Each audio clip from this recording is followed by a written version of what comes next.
All right, what's up, everybody? Welcome back to another edition of the show. It is episode 412. Today's April 25th, 2024. Wow. And, man, a great one today. I'm really excited about today's guest. A fellow Missouri grad. He's done a couple more things than I have, though. He's a two-time world champion, six-time world and Olympic medalist, three-time NCAA champion. That's a whole lot of accomplishments. And, of course, he just announced his retirement at the Olympic team trials over the weekend. Let's bring him on. It is Jaden Michael Tabore Cox, father of two. Jaden, how you doing today? Doing great. Obviously, you can see I'm a little busy. Hands are full, but I'm doing really well. Yeah, you kind of informed me. This is normally nap time, and that's Zoe, right? Phoenix is the other one. Phoenix is sleeping. Zoe didn't fall asleep, so you're in full dad mode. You got spit up on your shirt. You're feeding the baby. This is as real and natural as it gets, so I appreciate you taking some time and pulling double duty here while you're at it. Yeah, it's a day in the life. It's definitely retirement is still busy, so to say. So still very, very busy. Those kids don't care. They don't slow down. They're going to do what they're going to do. So, but, you know, I obviously I want to talk about retirement, but I want to go back to the beginning because I watched you put a video on Instagram. And one thing you said, and I got a little one that's, you know, going to maybe get into wrestling. And if she does, I want to take this advice, and I've heard it from some of the most successful people. Before you worry about getting good at wrestling, is fall in love with it. And I think that's such great advice. And I'm taking it that's how you approached it, or how I think maybe early coach. How did you fall in love with it? We all know you're good. We know you've been good for a long time, but did you fall in love with it first? And if so, how did that happen? Well, I mean, obviously, we all have our stories, you know, when we were growing up, we're like, yeah, man, my first year wasn't that great. We all go through that grind. And I think it's kind of like, and there's some outliers, but I think it's almost like a universal thing where like that first year, second year, third year, we're just struggling a lot. And I think that the way that you fall in love with it, and especially from my coach, what Mike Flanagan did for me was he created a community. You know, he created a bond, and he made it fun. You know, made it fun to learn and to grow and to understand that it's a process and that it's not going to happen overnight. And then on top of that, you know, I kind of think of it like taking I don't know, full understanding, full joy of the little victories. Because in wrestling, I think the biggest difference between our sport and other sports is that instant gratification is something that is not very prevalent.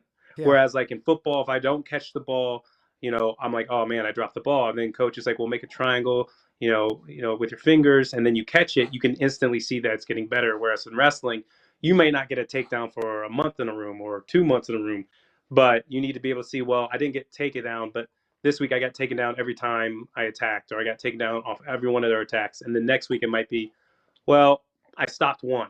And then the next week it might be, well, I was able to stop more. And then it might be, oh, I was able to stop more. And then I was able to get to my go behinds a little bit, or get to my re-attacks. I didn't score off it, but, you know, and so it's those small victories that are actually leaps and bounds for, you know, young wrestlers or any wrestler. So being able to recognize those ways of getting better, and also having coaches that are able to point them out to you to show you like you are progressing. Yeah. All right. That was the beginning. I want to jump to the end, right? You announced last weekend you left your shoes on the mat. When did you start going down this road of like, you know, was it a contemplation period, or was it like, man, this is my last season, make the team, win gold, lose at the trials, anywhere in between, this is it? I had a little thought during my recovery from last year. And I didn't talk with, you know, I do want to, I guess, apologize to my coaches, family, or fans that, you know, obviously I didn't talk to anyone about it because I didn't want to make it real. Because if I spoke on it, and then if I spoke into existence, it was real. But I had thought about it, Plus, I just wanted it to be my own thing. But yeah, I was just kind of feeling it, felt it in my heart, and I had thought about it, and so I was like, you know what, let's just keep on training, get back into the room, keep doing our thing, and if it turns out to be great, great, and if not, so be it. And then I think also on top of that, with having the twins, um, my priorities changed a little bit. My responsibilities changed a little bit, and so things just kind of added up, and it was the call that I made, and I'm all right with it. And you just spoke to a lot of things, so I get that. Was it man, I'm tired of doing this. Man, I've had enough. I feel fulfilled. My body doesn't feel good anymore. Or a combination of those, or none of those. Um, I think it's all the above, and I think also, just like I said, life. I think it's all the above.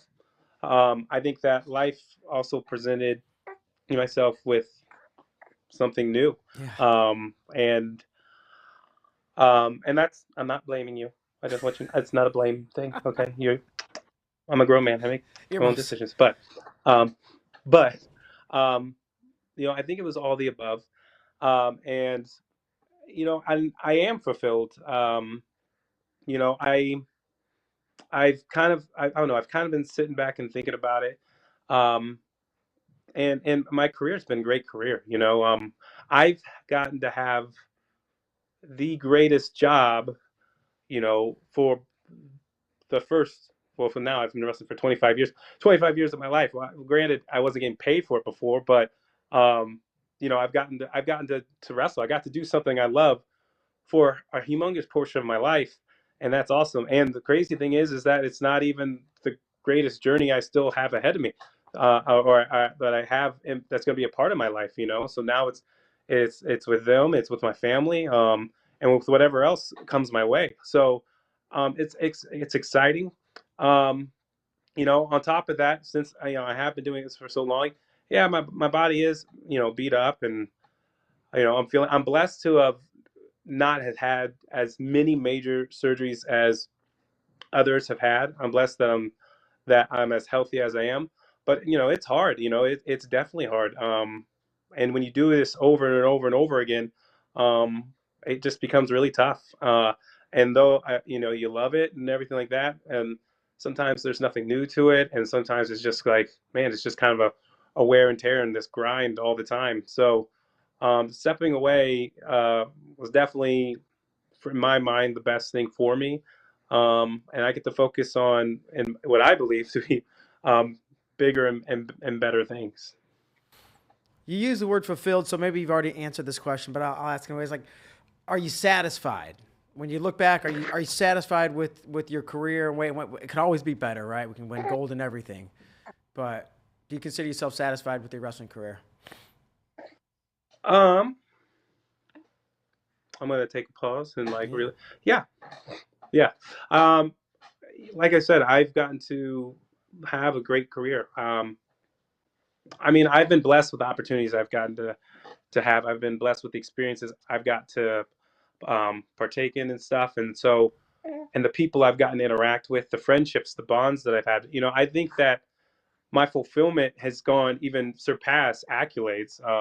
It's gone as far as from a spiritual, spiritual, emotional, and just with people connective, just connecting level. I've gotten to help, you know, connect. I think with people. I think that's the way I got to think about it. It's just my biggest goal. I remember back in 2016, just saying I just want to be remembered as a good person. And when I look, I go on social media and I see these comments. I remember stating at one point, if I'm remembered for being a a, a good wrestler or a great wrestler, then I failed at life. And then to go and see these comments, not just speaking on, man, he was a good wrestler, but onto who I was. Um, my goal, my fulfillment um, has come true, and I think that's awesome, and I appreciate that. And honestly, uh, brings I don't know. It's really emotional for me for that to be the case, because that's something I prided myself on more than anything. Um, it's just to carry myself and represent my family and myself, um, and to treat others um, with the highest respect. And I'm glad that that was felt, but also reciprocated as well.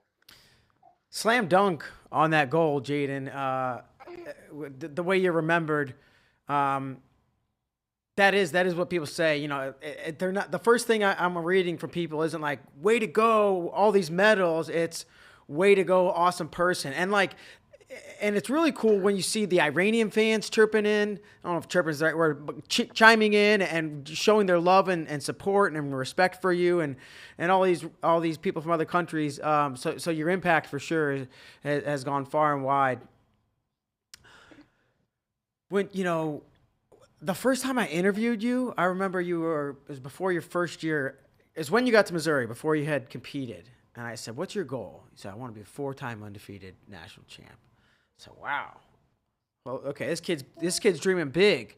When did you start to dream big? And I'm talking that and World and Olympics, right? Was that Mike Flanagan when you were starting to get fun? Was it Mike Eierman when he probably took you to another level? Was it somewhere in between? Was it not till you were staring the Olympics in the face in 2016?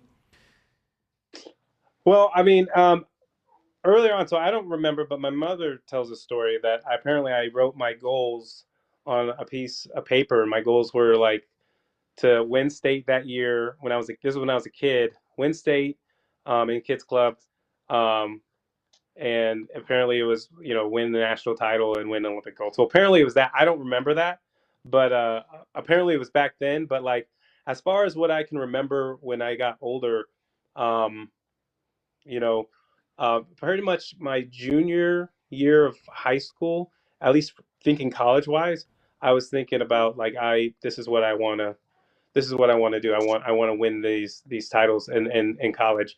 Obviously, I was focused on high school at the time, um, but yeah. Oh no, Ruh-roh. Fifi, what row? All right, give me 2 seconds. Take your time, man. Oh, he's going to double fist. We're going double fisting, folks. I think he's going to come back with two babies.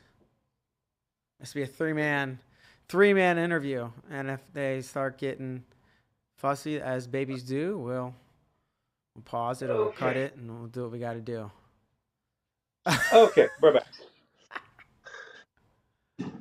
Alrighty. This is the realest interview. I love it.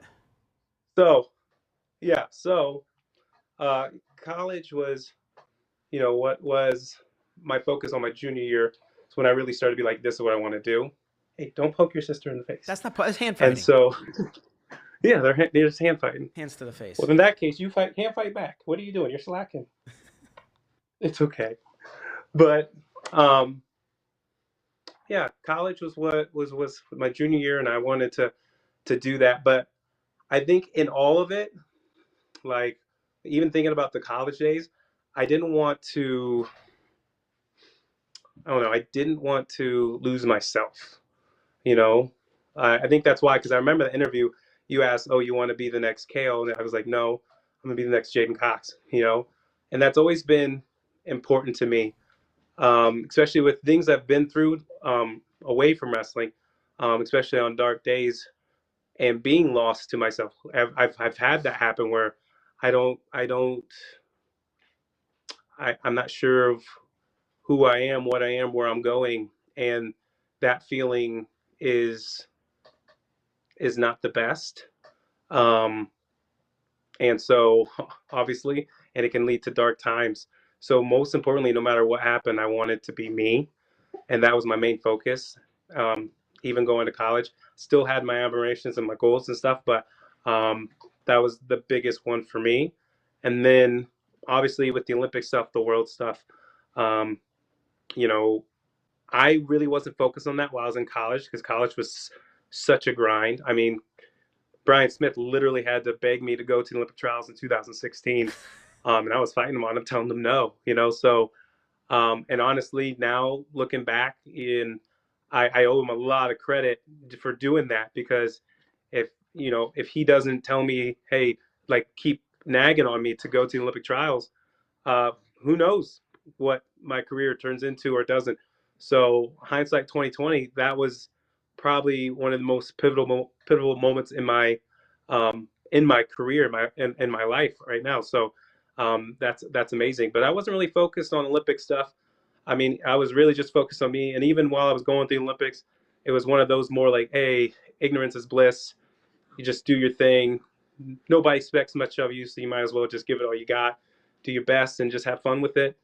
Um, and then as my career progressed, it became more like, okay, now I'm starting to learn the game from, KJ, Bill Zadig, Joe Russell, Jordan Burroughs, Kyle Snyder, all these guys filling me up with information and how to get better, and also just how to carry myself outside of the wrestling room, to a whole nother level, because I think I had it for a long time where I understood it in the room. I understood wrestling in the room, but I didn't understand wrestling and being a man completely outside of it. And those guys really helped fill the gaps. And so I'm very appreciative of what they've done for me in my career and my life as well. What is going on here? I feel like Zoe's maybe the dominant one a little bit. Zoe's in the Zoe, blue, right? leave your Phoenix space is in the. alone. Yeah, this one. So this one is Fifi. Say hi, Fifi. I love you too. Yes. All right, and this one is Zozo. Say hi, Zozo. Yeah, Zozo wants a piece, but Zozo's ready to go. Yeah, Zozo, why are you being so That's much right I now? like it. I like it, and really for our purposes, we just need them to keep quiet, which they are, and they're doing great. And we'll go with this as long as we can. If it's a problem, we can cut this. But what did Brian You're good. say, or how did Brian Smith convince you in 2016 when, I get it, right? You come off the season's a grind, the national tournament, trials probably 3 weeks later, just like this year, something like that. You're like, I don't want to do it. And you're cutting down, right, from 197 to 189. Yeah.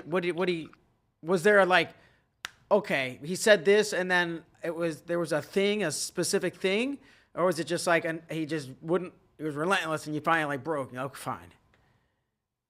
Coach Smith, which one do you think it was? He just wouldn't stop.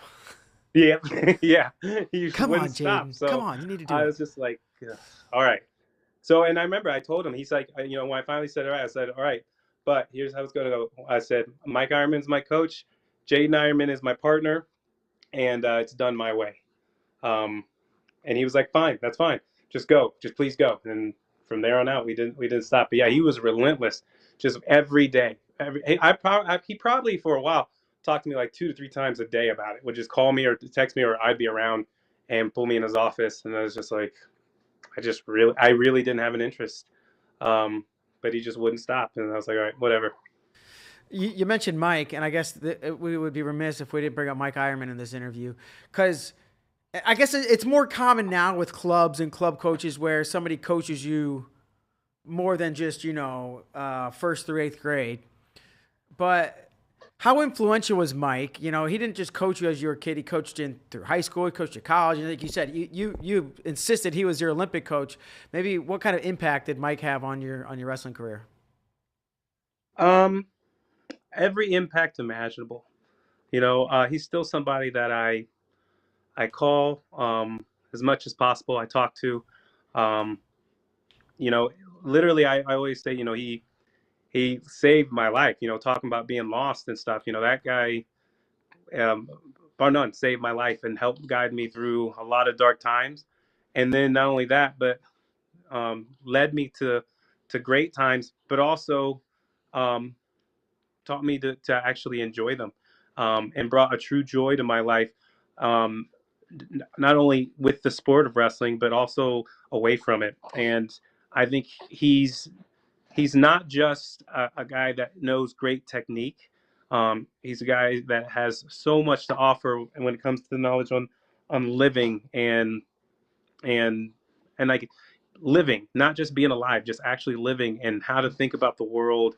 And he's been a great mentor, and most of all, a great friend, and someone that truly showed me truly what the word genuine meant. There's nothing disingenuous about Mike whatsoever. He is, what you see is what you get. He Mm-hmm. wears his heart on his sleeve.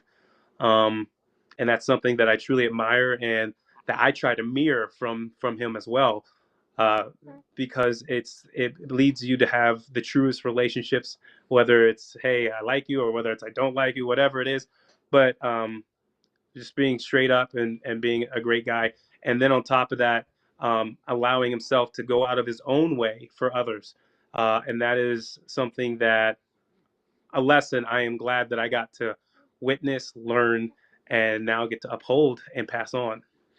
Awesome. Yeah. Shout out to Mike Eierman. Okay. Like career from 5 years old till last weekend, you close your eyes.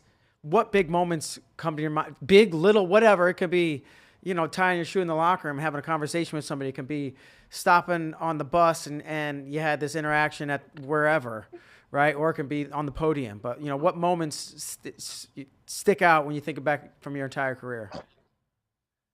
Uh, well, is it bad that I don't have to close my eyes because I know the moments that It's I even think better. about the most? Even Because I better. know the moments that I'm going to miss the most. Because the moments that stick with me the most are the moments that I'm going to miss the most, and that's anytime I got to interact with my teammates from any time, my teammates, um, my friends, my coaches, away from wrestling. Like those were the times that really stuck with me the most.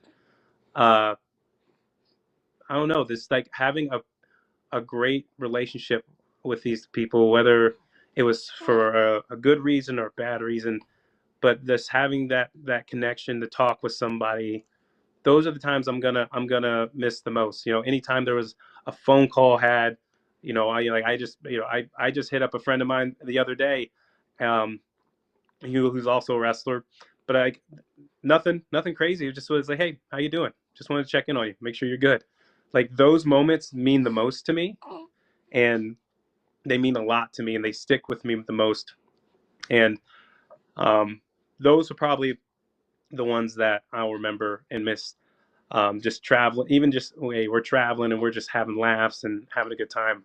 Um, when it's not on the mat, I think those things for me meant the most. And I pray. I believe I've made friendships that will last a lifetime, and so and I pray that I can keep those connections and keep those moments going.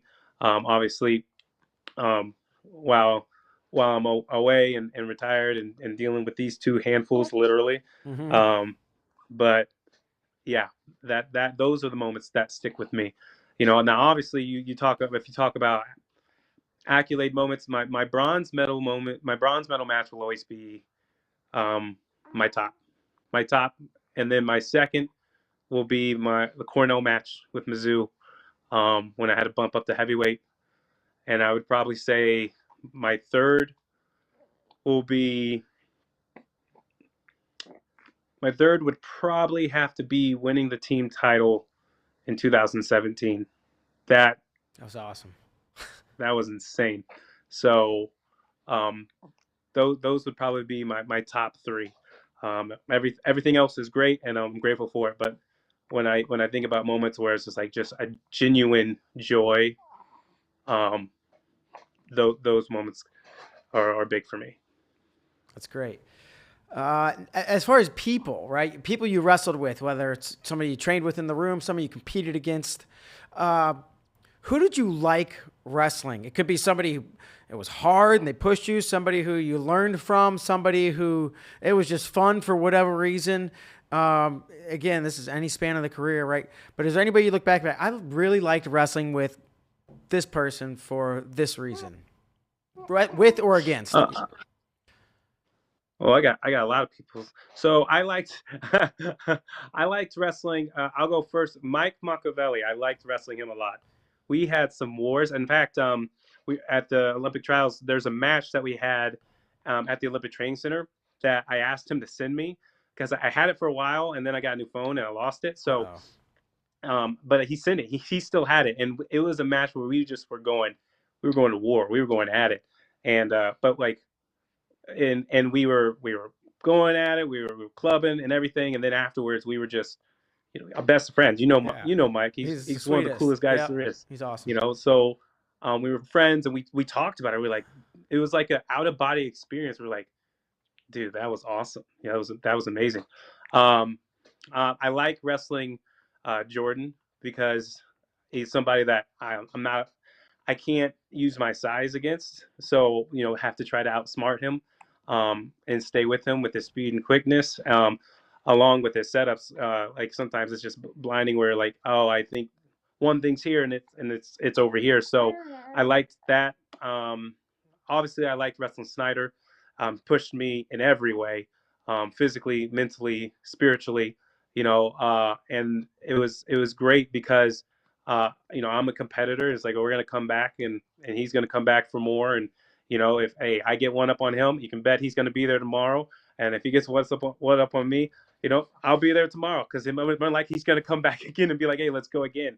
Um, and I really like training with him. I really like talking technique with him, honestly, because we are vastly different wrestlers as far Yeah. as tactics go, right? Tactics and what we look for. So to see the opposition, and it helped expand my understanding of the sport, because it was a kind of a polar opposite for the most part, as far as what we went for and what we looked towards. So it actually helped me learn more, um, both for myself, um, and also just towards other opponents that I may face. So it was really exciting. But really, I enjoyed wrestling anybody. I trained at the Olympic Training Center. I remember in 2019, I was wrestling the women's team pretty much, because I was the only male freestyler there. So like I've trained with the Tamaras, the Sarah Hildebrands, Jakara Winchesters.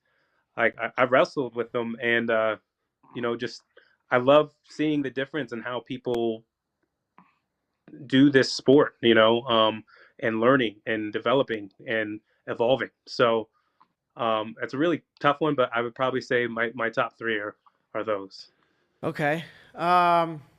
Talked a lot about a lot of good moments. There's been bad moments too.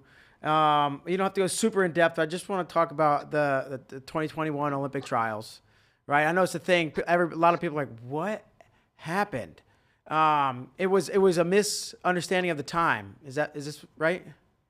Yeah. And just got there. It was just a couple minutes late, right? Yeah. So, well, that's what's confusing, because when I got in there, they said that I was on time, and what I mean by that is like the scale master, or the weight. What's that called? The weight master. Whoever's, yeah, I guess. Yeah, said I was on time. So, but I had the what's it called? Maybe like a slip or something when you weigh in.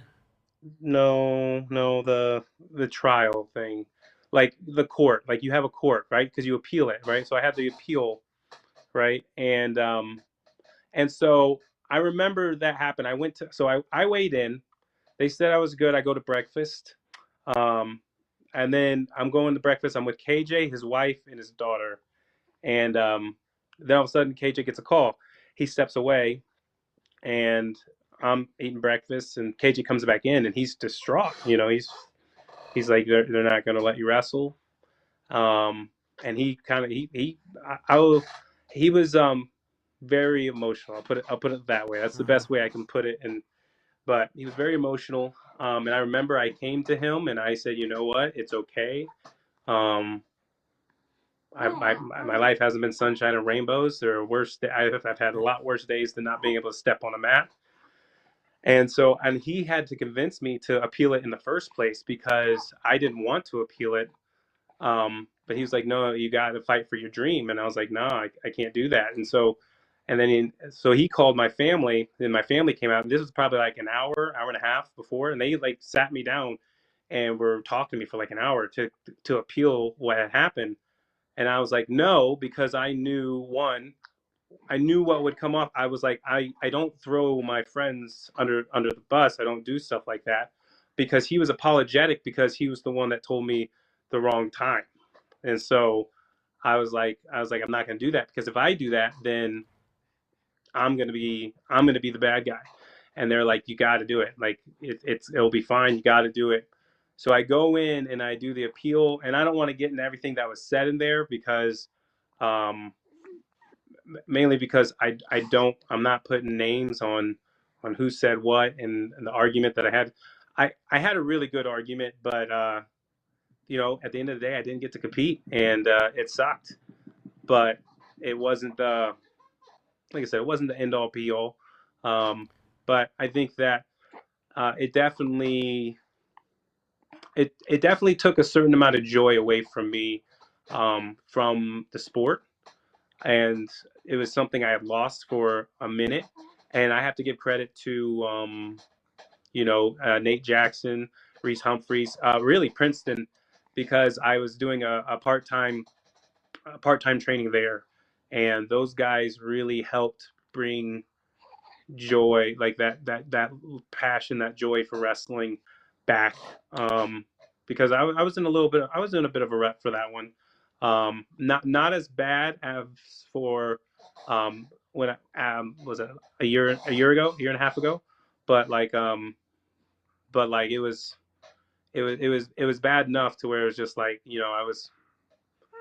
I was just I don't know, I had just a certain amount of anger all the time, and it was something I had to work through, and those guys really helped show me the way. And and CJ Brucky, Mm-hmm. I gotta give him credit too.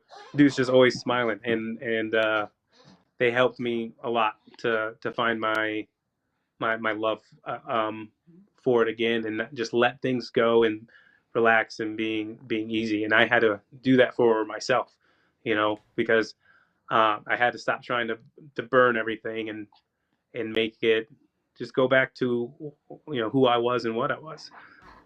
Well, and those guys, taking it back, taking it back to your first coach, Mike Flanagan, who said love it before anything. Those are Reese and those guys at New Jersey.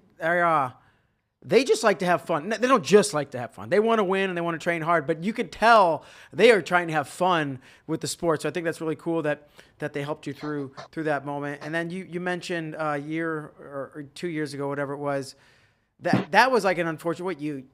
I heard your foot got caught in between the mat, or you broke your foot, or you messed up your foot.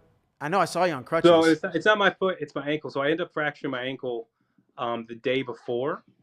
And so I was wrestling. We have this guy, David. I can't remember his last name, but he wrestled for Georgia.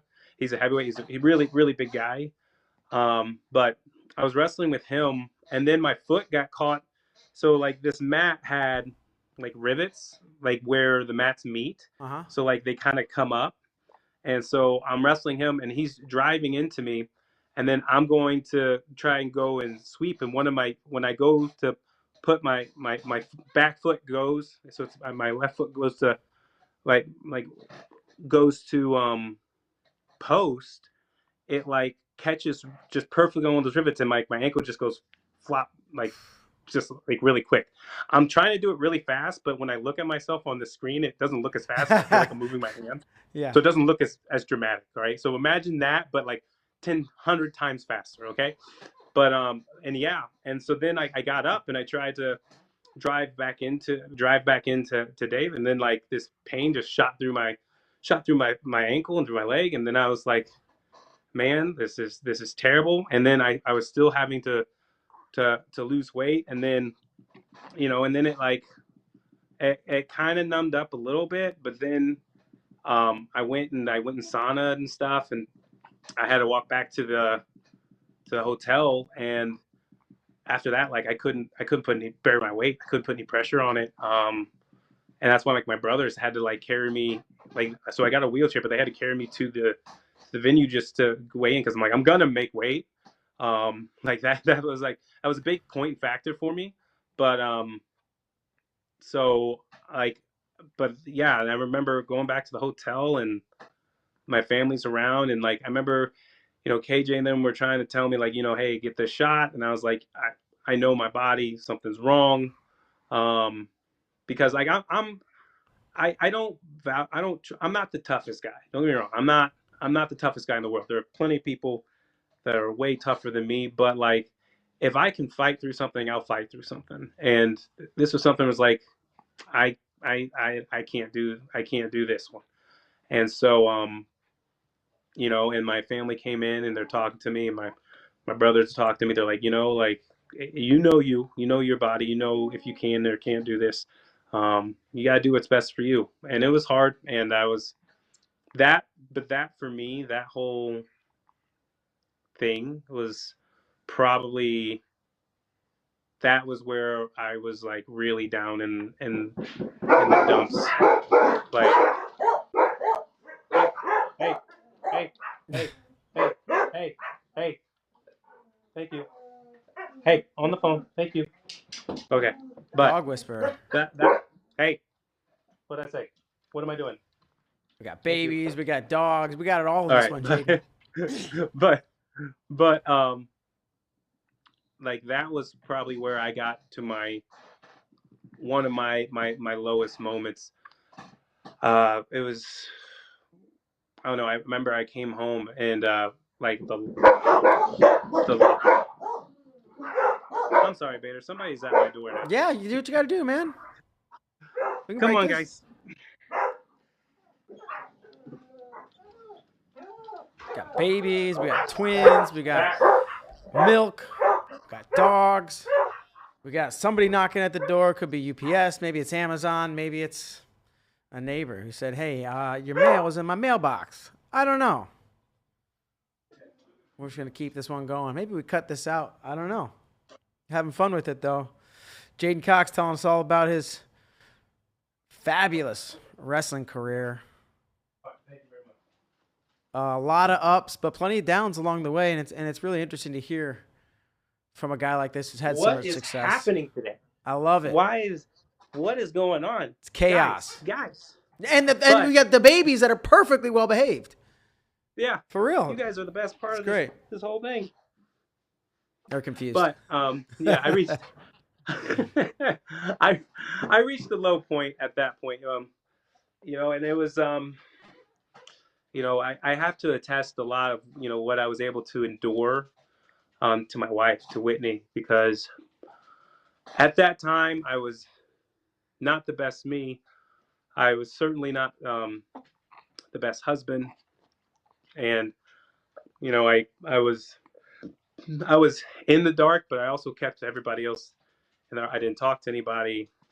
I didn't communicate. I think the only person I talked to for a couple of months was KJ, and he came in to my house. I remember like it was all dark, lights are all off, shades were drawn, and it was just like I was just hurt, and I was broken, and I was crying, and I was just telling him how I was feeling, and so I struggled, the whole while. Uh-oh, what happened? But with Whitney was come here.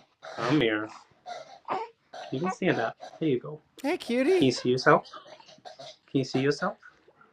Yeah, that's you. Look at you. That smile. That's you. But I wasn't the best husband. I wasn't the best me. But she was nothing but supportive that whole time. And she was nothing but, helping me and allowing me to get through this how I needed to get through it. Other people were like trying to, communicate, and I wasn't talking to anybody, and then they tried to communicate through her, and she had my back, and I don't even think I would have made it to the Olympic trials had she not been such honestly just a great human being, but a great wife. I'm blessed to have her in my life. She's blessed me in so many ways, and I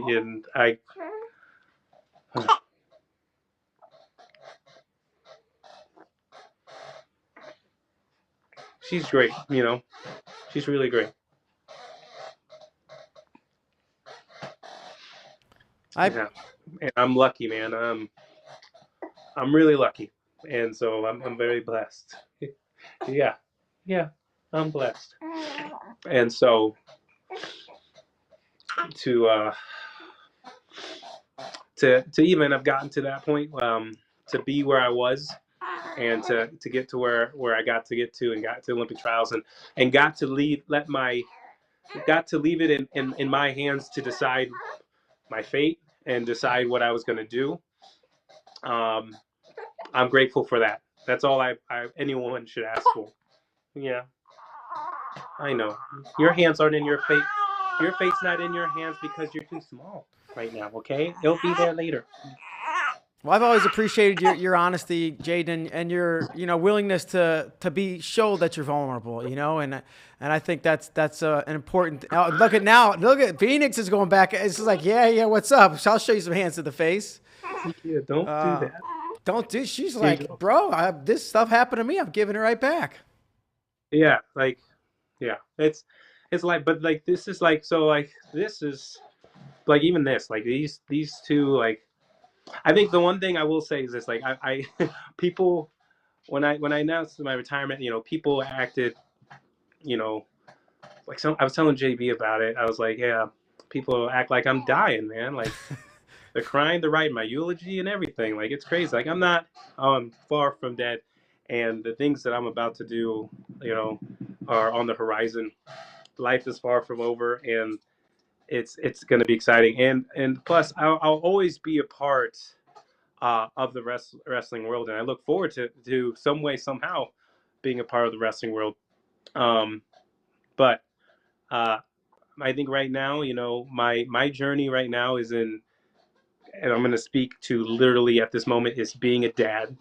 I think out of everything that I've ever accomplished, out of all of my accolades, the top three things I believe that I've done well, and I look to obviously continue doing well, is, well, I should say 3.8, because the best thing I've ever done is give my life to Christ. But other than that, my top three are, carry myself with respect, and represent those that I care about and love, to the utmost, and then treating everybody else like that.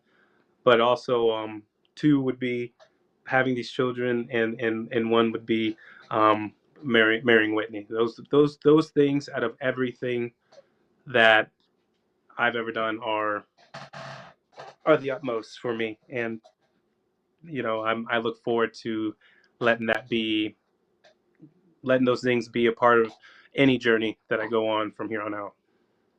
I love it, and it's getting chaotic over there. I just got one more question, if we can squeeze it in. Is what's next? And I know you said for now being a dad is the most important, right? But where do you see yourself coaching freestyle, coaching college, starting a club, getting out and being a musician, right? You sing, you dance, you're so talented in so many things. Or do you even have an idea of where you might be in a year, 5, 10 years plus, other than being a dad? Well, baby, which is girl. forever. Hold strong. Hold strong. There He's you like, go. no, There you go. get me out of here. There you go. So, could I see myself coaching? Maybe. I've always, me, I've been honest about how I said I couldn't see myself coaching, not because I don't like coaching, but because as an athlete, I noticed that unless it was a camp or something like that, I didn't really have the patience, because I was just so focused on getting better. And it's such a fast paced thing that you just don't always have the time. So I'm not sure. And plus, I want to help people's love for the sport grow. And so I think that patience is really important for a coach to have that, to be able to do that. You're just dropping the beat. If you drop the binky, it's going to make you upset. So keep it in your mouth. Yeah. But now